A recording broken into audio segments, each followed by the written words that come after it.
Pour savoir quel est l'objet de votre visite ici aujourd'hui. Avant toute chose, permettez-moi de dire déjà, chose promise, chose due. Nous avions promis lors de mon dernier passage à Lubumbashi que nous reviendrions, que nous allions organiser le premier forum sur l'éducation en Afrique centrale, sciences, recherche et technologie.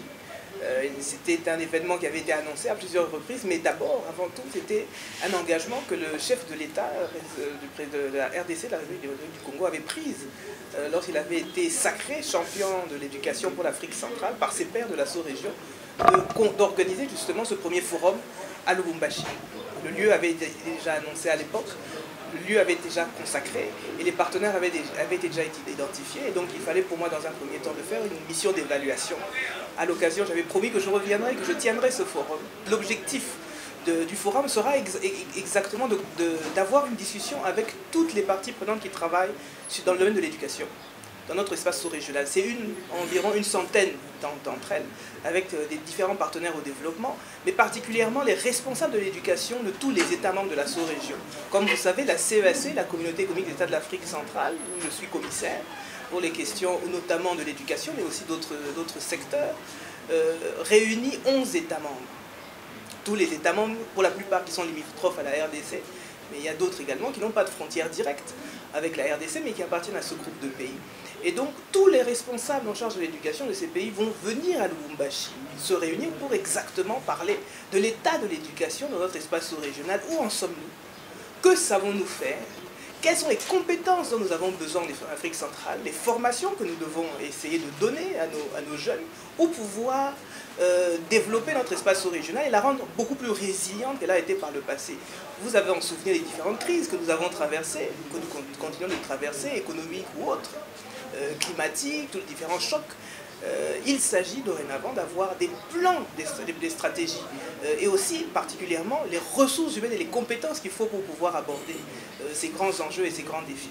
Alors, Lubumbashi accueille déjà une des universités les plus importantes de la sous-région. De la RDC déjà, l'UNILU, mais également au niveau de la sous-région. Vous avez un recteur très dynamique qui travaille déjà avec la CEAC depuis que nous avons mis en place ce que nous appelons le RESIRAC, le réseau des universités d'Afrique centrale, et qui a été nommé membre du bureau de cette structure. Et nous avons avec cette université des rapports très dynamiques et très riches, et donc nous avons pensé, à la suite de la décision du chef de l'État, qu'il fallait qu'on lui donne le soutien qu'elle mérite pour pouvoir abriter pour la première édition de ce forum-là. Et nous espérons que ce partenariat continuera à grandir et pourquoi pas fidéliser même ce forum à Lubumbashi, voire même au sein de l'université. Il faut déjà saluer cette initiative du président de la République, chef de l'État, en rapport avec l'intégration africaine par l'éducation, les sciences, la technologie, l'innovation, qui a connu une adhésion entière de ses pairs et de ses homologues.